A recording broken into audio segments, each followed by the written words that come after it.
Pemirsa, selalu ada hikmah. Nggak cuma dapat hikmah, tapi ya banyak sekali pengalaman yang bahkan membuat kita tertawa ya, Masya Allah. Saya penasaran nih sekali lagi Pak Marsan, Iya Ustaz. kok bisa gitu telaten, sabar, yang di saat orang lain nggak mau, Pak Marsan mau. Gara-gara apa sebetulnya Pak Marsan? Ya sebetulnya Ustaz ya, kalau untuk sabar yang telaten pasti memang kalau bukan anugerah gitu ya. Saya sih Betul. bilangnya anugerah ini nih. Iya, Kalau menurut capeknya luar biasa. iya dong. Tapi mungkin tadi ini anugerah dari Allah barangkali ya gitu. Satu, kedua saya kan bukan seorang seakademisi yang bisa menangani ODGJ. Hmm. Sekarang kusir delman suruh nanganin ODGJ yang begitu berat gitu ya. Kan kalau saya kan nggak pakai obat tuh, nggak pakai obat penenang, nggak pakai obat tidur. Jadi kalau mereka ngamuk ya ngamuk. Kalau mereka misalkan teriak-teriak gitu. Tapi kita kan bagaimana caranya? Manusia pasti 50% masih punya rasa hati nurani kan begitu. Iya, biar gimana Dengan masih kasih orang. sayang kita, dengan pendekatan kita, dengan perhatian kita, ternyata itu luntur lama-lama tuh yang tadi keras tadi tuh. Oh, Masya Allah. Nah, di situ saya pelajari perlahan-lahan ternyata orang akan luntur dengan dari hati kita gitu ya. Apa maksudnya dari perhatian kita gitu. Sempet ngerasa pengen putus asa nggak sih ngurusin mereka? Iya. Capek lah, gue nggak mau lagi. Waktu di demo tuh. Itu di demo ya? Karena kita Ustadz disalahin sama orang. Kita ngurusin orang ODGJ nih, dia ngerusak rumah orang segala macam, kita disalahin, nggak ada benernya. Benernya sekarang nih. Sekarang benernya nih, kenapa? Tadi warga yang demo saya, sekarang kerja di situ jadi tukang masak istrinya. Termasuk anaknya kerja di situ. Malah jadi lapangan pekerjaan juga. Jadi sekarang ini kita disupport oleh warga sekitar. Jadi kita bisa berkontribusi karena itu cita-cita kita Ustadz. Oh, luar biasa. Ya.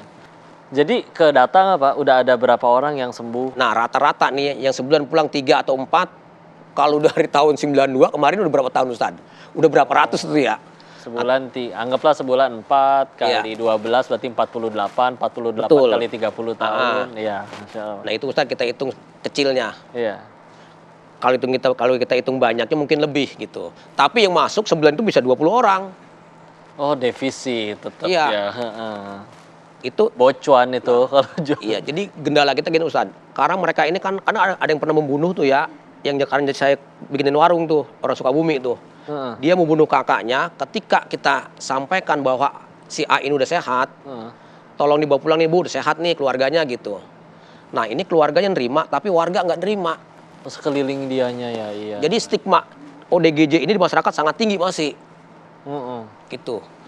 Inilah yang jadi beban kita apa? Jadi mereka tuh jadi seolah-olah tuh tinggal di situ udah wisma dia selama dia di situ. Ya. Ini kita yang sangat-sangat beban ya. Iya. Bukan beban soal ngasih makannya, tapi beban tempatnya. Iya, lagian udah selesai juga. Udah alumni hitungannya, udah Overload jadinya. Overload. Pemirsa, Masya Allah. Itu lihat tuh perjuangannya tuh, Masya Allah. Tapi namanya orang baik ya, beliaunya terlihat senang, enjoy. Datang ke sini aja bikin satu studio ini senang, bahagia semua, barokah. Cukup satu hari 1 kintal 35 kilo, nggak kekurangan. Ya cukup terus aja ada. Matematika manusianya mah nggak mungkin, tapi kalau ada urusannya sama Allah yang maha kaya, dan yang lebih luar biasa laginya, nggak ada yang sia-sia itu. Setiap lelahnya, keringatnya, capeknya, bisa jadi itu yang mengangkat tinggi derajat beliau nanti di sisi Allah. Amin. Daripada yang ngakunya enak hidupnya. Dan yang lain tadi kau bahkan sempat nanya, itu mereka tuh pada nyolong nggak sih? Karena yang ngakunya pada waras, bahkan mimpin negara aja pada nyolong. Itu gimana ceritanya ya? Nah, istilah.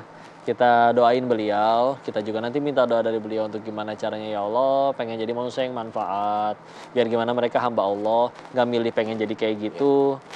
Tapi Masya Allah, beliau bisa milih, masa aku kalah sama mereka. Mereka katanya kurang akal, aku ada akalnya, maka milih jadi orang baik. Nggak mau malah istilahnya sama gilanya begitu katanya. Tapi malah memilih untuk jadi kebaikan, jadi manfaat. Barakallah ya, inilah tokoh luar biasa ini Pak Marsan ini. Maaf saya tambah sedikit ya. Kalau mantan ODGJ itu jujur. Jujur ya. Saya punya pengurus, kalau saya suruh belanja ke material, ada kembaliannya 20.000, 30.000, udah terpakai baru ngomong. Kalau pengurus nih orang sehat. Iya. Tapi kalau ODGJ, saya suruh belanja, nih kan saya kan ada pakai motor belanja tuh. Itu kembaliannya mau berapa duit pun dikasih kita dulu Pak, ini kembalian sekian. Ini jadi suatu penelitian saya, oh ternyata orang ODGJ sangat jujur. Betul. Ya arti mantan ini ya, bukan ODGJ-nya mantan gitu. Iya. Dibandingkan pengurus saya orang sehat-sehat, udah dipakai baru ngomong. Masya Allah. Itu. Ya, pemirsa, itulah Masya Allah kebaikan yang luar biasa ya dari beliau. Kita bakal ngambil sekian banyak hikmah lagi, makanya jangan kemana-mana. Selalu tonton acara Sah Selalu Ada Hikmah. Assalamualaikum warahmatullahi wabarakatuh. Masya Allah, makasih banyak Pak Ahmad San. Ya. Mohon doanya.